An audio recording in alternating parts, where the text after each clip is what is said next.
सभी divine souls को doctor Vandana Tyagi का हार्दिक प्रणाम। Welcome to Shakuntalam traditional spinal care, एक आयुर्वेदा नेचुरोपैथी योग ध्यान केंद्र, पश्चिम विहार, दिल्ली।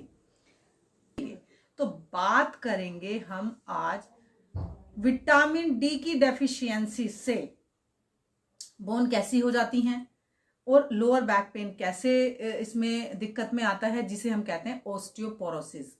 ओस्टियोपोरोसिस क्या बीमारी है? देखिए, बहुत सारे टर्म्स लिखे हुए आते हैं। कई बार आपने देखा होगा आपके एमआरआई में, जब आपको अर्थराइटिस हो जाता है, घुटनों के पेन हो जाते हैं, कमर में दर्द हो जाता है, तो बहुत सारे टर्म्स कभी कभी लिखे आते हैं जिसमें होता है ओस्टियो अर्थराइटिस, ओस्टियोपोरोसिस, ओस्टियोपनिया भी लिखा हुआ आता है कई बार, ओस्टियोमलेशिया लिखा हुआ आता है कई बार, आपने देखा होगा ओस्टियोमलाइटिस लिखा हुआ आता है, ओस्टियोकॉन्ड्रिया लिखा हुआ आता है कई बार, और ओस्टियोसार्कोमा लिखा हुआ आता है कई बार। तो इतनी सारे ये ओस्टियोअर्थराइटिस, ओस्टियोपोरोसिस, ये कॉमन चीजें हैं जो डॉक्टर्स कहते हैं आपको ओस्टियोपोरोसिस हो गया, ओस्टियोअर्थराइटिस हो गया।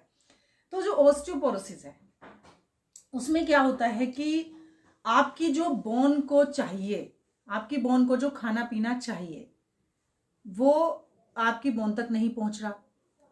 कैल्शियम चाहिए, विटामिन डी चाहिए, और भी कई सारी चीजें हैं, उसमें तेल घी चाहिए, थोड़ा सा लुब्रिकेशन चाहिए, तो वो ओस्टियोपोरोसिस वहां तक नहीं पहुंच मतलब वो जो खाना पीना है वो वहां तक नहीं पहुंच रहा बोन तक, इसीलिए ओस्टियोपोरोसिस होता जाता है। यानी कि हड्डियों में खालीपन आ जाता है, फ्रेजाइल हो जाती है बोन, भुरभुरी हो जाती है बोन। अगर हम स्ट्रक्चर पे बात जाएंगे, मैंने आज फिर आपको दिखाया है कि किस तरीके से ये आपकी बोन, नॉर्मल बोन है वो किस तरीके से है।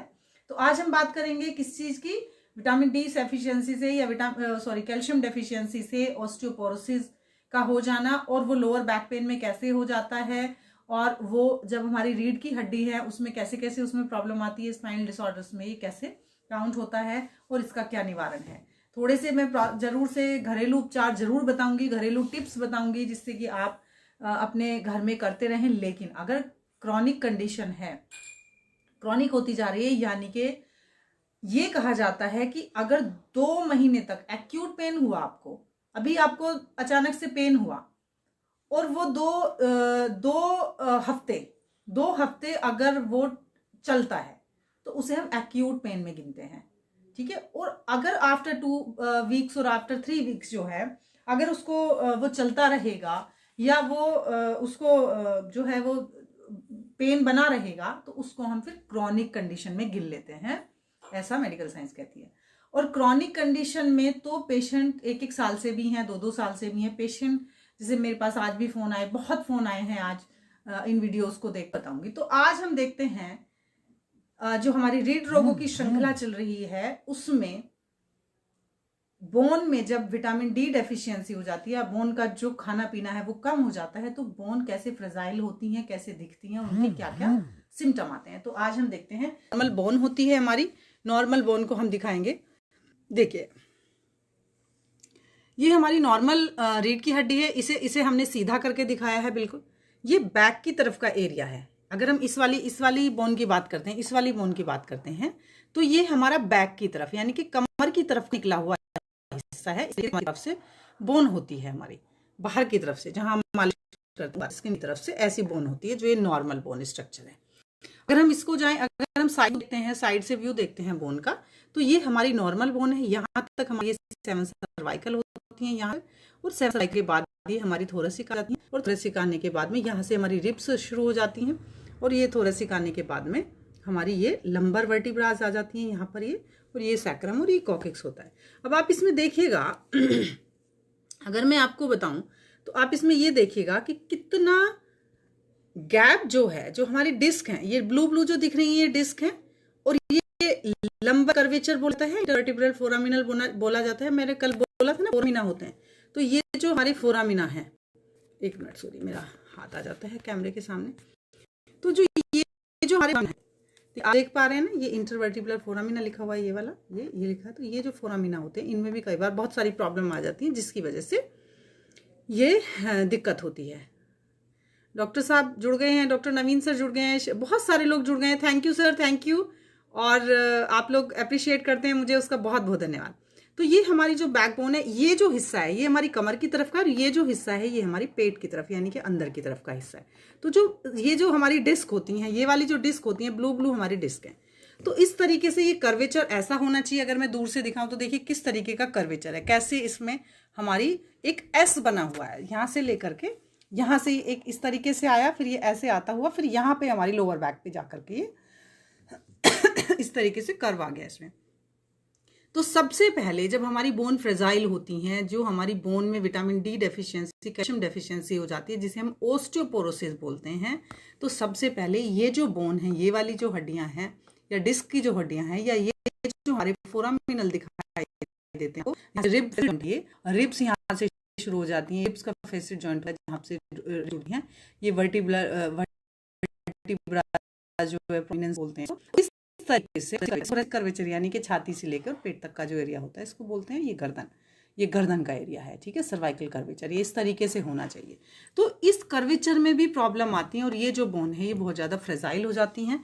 तो इस तरीके से इसको अब ये जो चीज़ आई है ये वाली, अब मैं आपको थोड़ा और कैमरा आगे की तरफ ले जा करके दिखाते हैं कि ये जो बोन आई है ये है वर्टिब्रा, ये वर्टिब्रे बोली जाती है, और बीच में हमारी जो ब्लू है ये डिस्क बोली जाती हैं। अब मैंने आपको अभी अभी बताया कि ये वाला जो हिस्सा है ये हमारा पेट की तरफ का हिस्सा होता है और ये हमारी कमर की तरफ का, ऐसे इस तरीके से ना ऐसे निकले हुए होती हैं। दो वर्टिब्रा होती हैं, एक वर्टिब्रा ये, एक वर्टिब्रा है, तो यहाँ आपस में इसका जॉइंट बनता है जिसे हम फेसर जॉइंट बोलते हैं वाला, और इनके बीच में ये डिस्क होती है, और ये जो डिस्क है ये ही मोस्टली प्रेशर में आती है। लेकिन अब ओस्टियोपोरोसिस में क्या हुआ कि देखिए ये इस तरीके की प्रॉब्लम हो गई, फ्रेजाइल हो गई बोन, और जब ये बोन फ्रेजाइल हो गई तो हमारे डॉक्टर्स क्या करते हैं कि इसमें कहते हैं कि अब आपको कैल्शियम विटामिन डी की डेफिशिएंसी हो गई, तो इसको हमें करना, इसको हमें पूर्ति करनी है जब आपकी होगी। अब आप एक कंडीशन बताइए, ये जो फ्रेजाइल बोन है, ये जो इस तरीके की भुरभुरी बोन हो गई है, अगर इस पे थोड़ा सा भी प्रेशर आ जाए तो ये टूट जाएगी, ठीक है ना। अगर इस बोन का और इस बोन में दोनों में फ्रेजाइल है और ये दोनों का गैप कम हो गया, यानी कि प्रेशर आने से और ये दोनों आपस में मिली, तो ये जो हमारी डिस्क है ये प्रेशर में आ गई, और इसका जो प्रेशर आने से ये बेचारे का क्या हुआ कि इसके अंदर एक न्यूक्लियस पार्ट होता है जो निकल कर बाहर को आ गया। तो यहाँ से जो नर्व निकलती हैं उन नर्व को वो तोड़ता हुआ अपने आप को, उसका न्यूक्लियस पार्ट जो है वो नर्व रूट पर कंप्रेशन डालता है, जिसकी वजह से शियाटिका जैसी और बहुत सारी जो 3-4 वीडियोस में मैंने दिखाया है उस तरीके की प्रॉब्लम हो जाती हैं।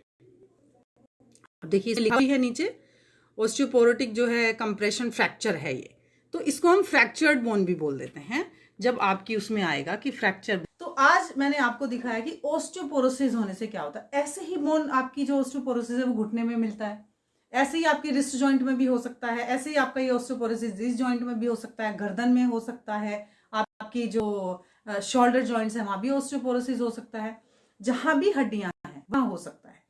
अब हम बात करते हैं कि ओस्टियोपोरोसिस में क्या सिम्टम आते हैं। जब ओस्टियोपोरोसिस होता है किस तरीके की जो है प्रॉब्लम आनी शुरू हो जाती है।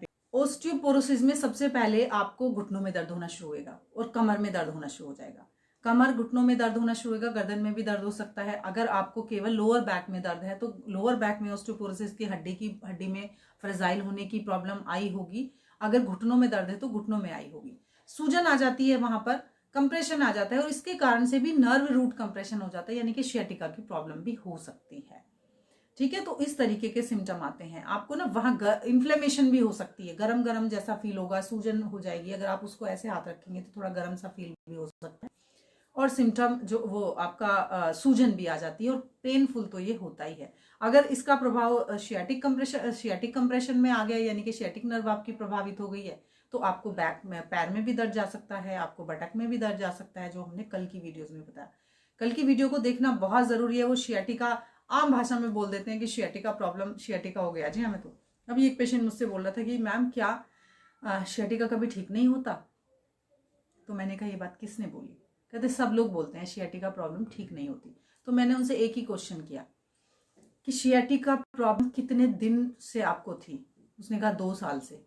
तो क्या 2 साल में आपने वो चीजें की जो चीज डॉक्टर ने आपको बताई थी? क्या फॉलोअप के लिए आप गए? क्या प्राणायाम आपने रोज किया? क्या आपने अपनी बोन की वो केयर रोज की? क्या आपने अपनी डाइट का ध्यान रखा? क्या आपने अपनी दवाइयों का ध्यान रखा? दवाइयाँ बहुत ज़्यादा नहीं चलनी है, लेकिन क्या आपने लाइफस्टाइल को सुधारा, क्या आपने अपने डाइट चार्ट को मेंटेन किया, क्या आपने अपनी नींद को सुधारा।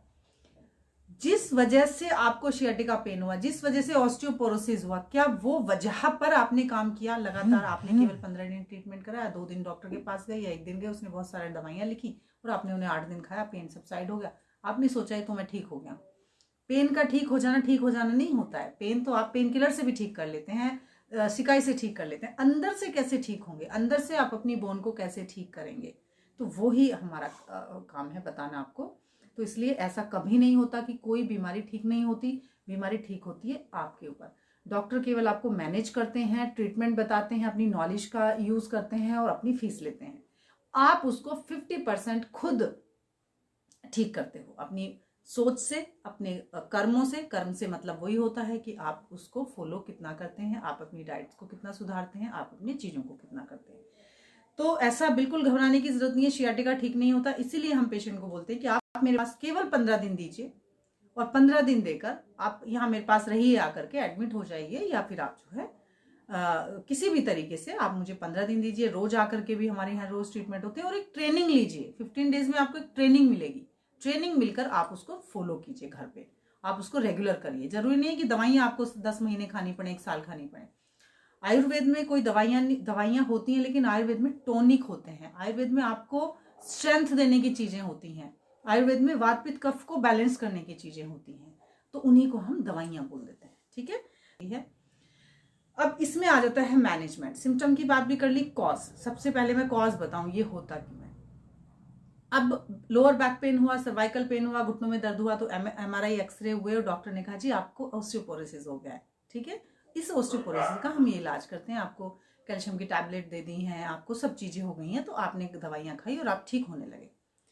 अब आयुर्वेद और नेचुरोपैथी क्या करता है, वो कहता है कि ये ऑस्टियोपोरोसिस क्यों हुआ, उसका भी कारण ढूंढते हैं। तो ऑस्टियोपोरोसिस क्यों हुआ, सारी बीमारी की जड़ आपका पेट है। आपने जो कैल्शियम खाया वो हड्डी तक क्यों नहीं पहुंचा।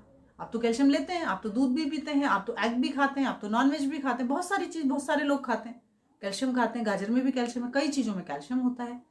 पर वो फ्रेजाइल बोन फिर क्यों हुई, क्योंकि वो हड्डी तक नहीं पहुंचा।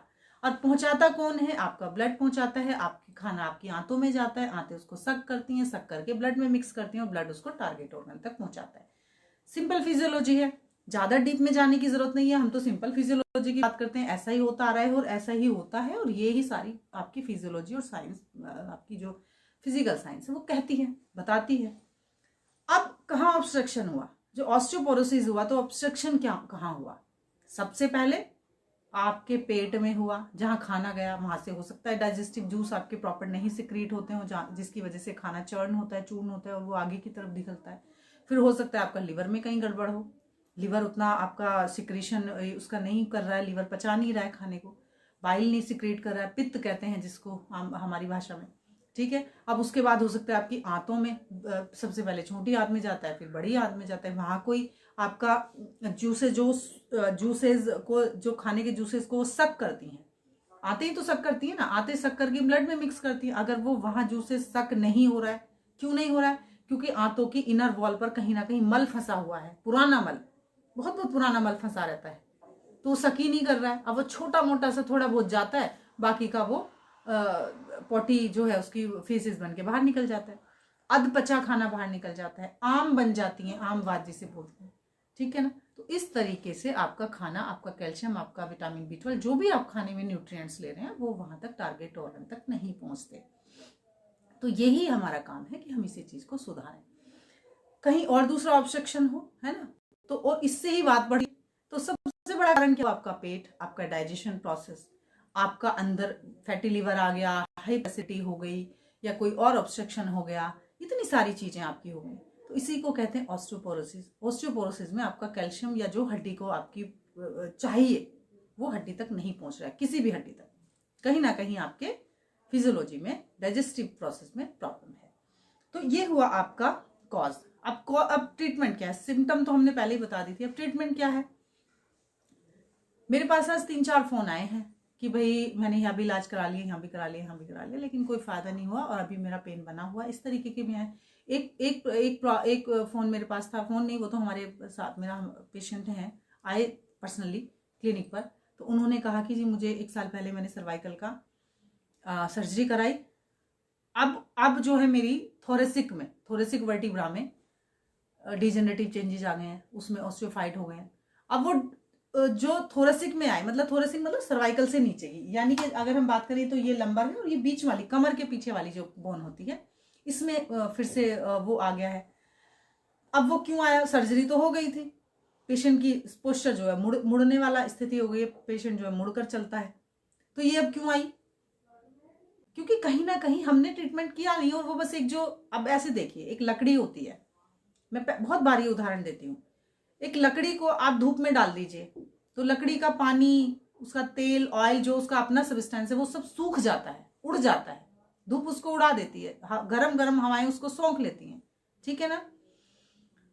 तो वो लकड़ी कैसी हो जाएगी? लकड़ी ऐसी हो जाएगी जैसे अभी आपने ऑस्टियोपोरोसिस की प्रॉब्लम ये देखी, ये लकड़ी ऐसी ही हो जाती है जैसे ये ऑस्टियोपोरोसिस आपको दिखाई दे रहा है। उसकी जो आउटर कवरिंग है वो टूट जाती है, ब्रेक हो जाती है। लेकिन उसी लकड़ी को अगर आप सरसों के तेल में डाल दें तो लकड़ी मुड़ जाएगी। कुछ दिन बाद वो तेल पी कर लकड़ी मुड़ जाएगी, लेकिन वो लकड़ी टूटेगी नहीं। ऐसे ही पुराने लोग अपनी लाठी को तेल पिलाते थे, ठीक है, कि तेल पी हुई लाठी कोने में रखी है, ऐसे लोगों को डराया जाता था आपस में, गांव के लोग। तो इसी तरीके से जब हमारी बोन्स में, जब हमारी हड्डियों में लुब्रिकेशन की कमी हो जाती है या कैल्शियम की कमी हो जाती है, विटामिन B12 नर्व के लिए चाहिए, उसकी कमी हो जाती है, तो नर्वाइन पेन होने शुरू हो जाते हैं। आपका जो है घी तेल भी चाहिए लुब्रिकेशन के लिए, वो सब नहीं मिलता है या बोन में पहुंच नहीं पा रहा है, तो हमारी ऑस्टियोपोरोसिस जैसी प्रॉब्लम शुरू हो जाती है। तो इसका सिंपल आयुर्वेद नेचुरोपैथी में बहुत अच्छे इलाज हैं। हमें पेड़ जड़ पर काम करना है, अपनी जड़ को सुधारना है, क्योंकि जो पेड़ है, जो दरख्त है, अगर उसकी जड़ में आप पानी नहीं देंगे, खाद पानी नहीं देंगे, तो वो जो है पेड़ सूख जाएगा। और पेड़ सूख कर क्या होगा? वो गिर जाएगा एक दिन। तो ऐसे ही हमारी बैकबोन की प्रॉब्लम होती है। आगे मैं बताती हूँ कि टिप्स, अब मैं घरेलू टिप्स बताने के लिए जा रही हूँ। आप लोग कॉपी पेन ले लीजिए। मैंने परसों भी बताया था, तो कुछ दिन पहले भी मैंने ये टिप्स बताया था, क्योंकि ये जो है बहुत ही ज़रूरी है ऑस्टियोपोरोसिस को ख़त्म करने के लिए, बहुत अच्छा होता है। सबसे पहले मैं आपको कहती हूँ कॉन्स्टिपेशन अवॉइड करें। आप जो है क्या कहते हैं, गैस ना होने दें, एसिडिटी ना होने दें। अगर गैस, एसिडिटी, कॉन्स्टिपेशन है तो आप मतलब कुछ छोटी मोटी चीजें खाकर भी अगर आपका ठीक नहीं होता है, कोई दवाई लेकर नहीं होता है, तो प्लीज रेंटैक, रेनिटिडिन, ये रेगुलर खाते रहते हैं लोग, इतना लंबा लंबा खाते रहते हैं, ये बहुत अच्छी चीज नहीं है, खुराक में नहीं करें, ठीक है ना। तो इसमें आप गैस के लिए तो आप अजवाइन ले लें थोड़ी सी, उसका पाउडर बना लें, उसको गर्म पानी के साथ रात को ले लें, थोड़ा सा गुनगुना, उसमें थोड़ा सा नमक भी डाल लें। जो लोग हाइपरटेंसिव हैं वो ना नमक की मात्रा ना लें, उसमें हींग मिलाएं, हींग और अजवाइन का आप चूर्ण बना के रख लें, उसको खा लें गर्म पानी से, तो उससे गैस भी ठीक होगी, डिटॉक्स भी होएगा आपका बॉडी का। दूसरा जो है आप और दूसरी अगर मैं बताऊं एसिडिटी के लिए आप जो आपका दालचीनी आती है, दालचीनी का पाउडर लेना शुरू करें, वो एसिडिटी के लिए बहुत अच्छा होता है, आपके लीवर को, कंडीशन को ठीक करता है। थोड़ा सा सुबह शाम आधा चम्मच पाउडर लेना शुरू करें, ये बहुत अच्छा होता है, ठीक है। और तीसरा है कि कब्ज ना हो, उसके लिए आप फ्रूट फास्टिंग करें, कभी कभी हफ्ते में 1 दिन फास्टिंग कर लें, मट्ठा पिए सौंठ डाल के डाले बिना मट्ठा ना लें। अगर आपको डाइट टफ डाइट यानी कि जो एसिडिक डाइट है वो नहीं पचता है, एसिडिटी होती है, तो बिल्कुल अवॉइड करें एसिडिक डाइट को। उसमें आपको एल्कलाइन डाइट लेनी है, यानी कि हमें 20% एसिड चाहिए बॉडी में, 80% एल्कलाइन डाइट चाहिए, तो वो लेना है आपको। वो ले करके आप अपनी बॉडी को डिटॉक्स करते हैं, कॉन्स्टिपेशन को अवॉइड कर सकते हैं आप, ठीक है ना। ये नॉर्मल कॉन्स्टिपेशन, गैस, एसिडिटी की बात बता रही हूँ मैं, और ये छोटी छोटी घर के रसोई के नुस्खे मैंने आपको बताए हैं। दूसरा आता है कि आप जो मेन चीज है वो आप लिख लीजिए, कॉपी पेन लेकर लिख लीजिए, बैठ जाइए, जो ऑस्टियोपोरोसिस के लिए बहुत अच्छी है और किसी भी स्पाइन डिजीज के लिए आपको करना है। 10 किशमिश, 5-6 मुनक्के ले लीजिए, अपनी बॉडी के वेट के अकॉर्डिंग, अपनी बॉडी के स्ट्रेंथ के अकॉर्डिंग आप उसकी क्वांटिटी कम ज्यादा कर सकते हैं। नॉर्मल में 10 किशमिश, 4 मुनक्के, 2 चम्मच सफेद तिल। किसी को, छोटे बच्चों को 1 चम्मच देते हैं, किसी को और आधा चम्मच देते हैं, लेकिन जो एडल्ट्स हैं, जो खूब हार्ड वर्कर हैं, जिनको कैल्शियम चाहिए अच्छे से, वो 2 चम्मच डाल लें। रात को पानी में भिगो कर रख दें और जब पूरी रात वो भीगे रहें तो सुबह फ्रेश होने के बाद अच्छे से जब आप चाय पीते हैं तो चाय ना पी करके इस मिक्सचर को मिक्सी में पीस लें अच्छे से, और मिक्सी में पीस कर दूध में घोल कर जरा सी काली मिर्च उसमें डाल लें जो आपको ठीक से अच्छे से वो करें, और उस दूध को पिए आप। सुबह रोज का ये आप अपना ब्रेकफास्ट बना लीजिए। ये जो नुस्खा है, ये तिल जो होता है वो ऑस्टियोपोरोसिस को खत्म करेगा। 110% उसमें जो है कैल्शियम होता है, यानी कि 100% कैल्शियम युक्त होता है। उसके अंदर एक तेल होता है, तिल का तेल जिसे बोलते हैं, जो वो आपकी बॉडी को ल्यूब्रिकेट करता है, यानी कि आपकी ऑस्टियोपोरोसिस बोन में जो आपका ल्यूब्रिकेशन खत्म हो गया जिसके कारण से ऑस्टियोपोरोसिस हो रहा है आपको, तो वो उसको खत्म करेगा। लेकिन रेगुलर करना पड़ेगा। ये नहीं कि आज हमने 4 दिन खाया जी आप कुछ हुआ तो है नहीं, कोई दवाई थोड़ी है, पेन किलर थोड़ी है कि आज आप खाओगे ठीक हो जाएगा। तो ठीक है जी, आज का टॉपिक यही समाप्त करते हैं, लंबी वीडियो हो जाती है। और आज हमने बात की ऑस्टियोपोरोसिस में। अगेन आपका शाकुंतलम ट्रेडिशनल स्माइल केयर में आपका स्वागत है, जो एक आयुर्वेदा नेचुरोपैथी योग मेडिटेशन सेंटर है, जहां पर हम वैदिक और योगिक साइंस के थ्रू ही ट्रीटमेंट देने की कोशिश करते हैं। लेकिन हमें डायग्नोस्टिक प्रोसेस करने के लिए बहुत ज़रूरी होता है। वंदना त्यागी हूँ, मैं नेचुरोपैथ योगाचार्य हूँ और डायरेक्टर हूँ शाकुंतलम ट्रेडिशनल स्माइल केयर की, मैं ऑनर हूँ। हमारे पास आयुर्वेद के डॉक्टर, जो अच्छे डॉक्टर हैं, वो काम करते हैं। पंचकर्मा और नेचुरोपैथी से सब चीज़ें होती हैं। दवाइयाँ मेंटेन अकॉर्डिंग टू पेशेंट, दवाइयाँ हम लोग बना करके, अगर पेशेंट दूर हैं तो हम दवाइयाँ डिस्पैच भी करते हैं पेशेंट को, लेकिन हमें वीडियो पर देखना होता है, वीडियो पर बात करनी होती है, उसकी सारी स्ट्रेंथ, बल और प्रकृति को चेक करना होता है, तो वीडियो पर भी हो जाता है, ठीक है ना। तो हम फिर उसको दवाइयाँ डिस्पैच कर देते हैं और आसन एक्सरसाइज को वीडियो पर ट्रेनिंग देते हैं, प्राणायाम की ट्रेनिंग देते हैं कि उसके लिए कौन सी ज़रूरत है, और डाइट चार्ट उसका मेंटेन करके देते हैं। तो जो दूर लोग भी हैं तो वो भी घबराए ना, जो लोग आ सकते हैं उसके लिए सबके लिए वेलकम है। आकर के 10-15 दिन अपना दे सकते हैं, जिनको जैसी प्रॉब्लम है उस हिसाब से, तो आना तो पड़ेगा थोड़ी सी देर के लिए। ठीक है जी, तो सबका बहुत बहुत धन्यवाद, सबको नमस्कार और हार्दिक स्वागत शाकुंतलम ट्रेडिशनल स्माइल केयर में। और हंसते रहें, खुश रहें, दूसरों को पॉजिटिव एनर्जी देते रहें, स्ट्रेस को कम करें। 5-10 मिनट मौन में जरूर बैठें, सुबह शाम मौन में बैठें, आंखें बंद करके शांत बैठ करके गहरी श्वास लें,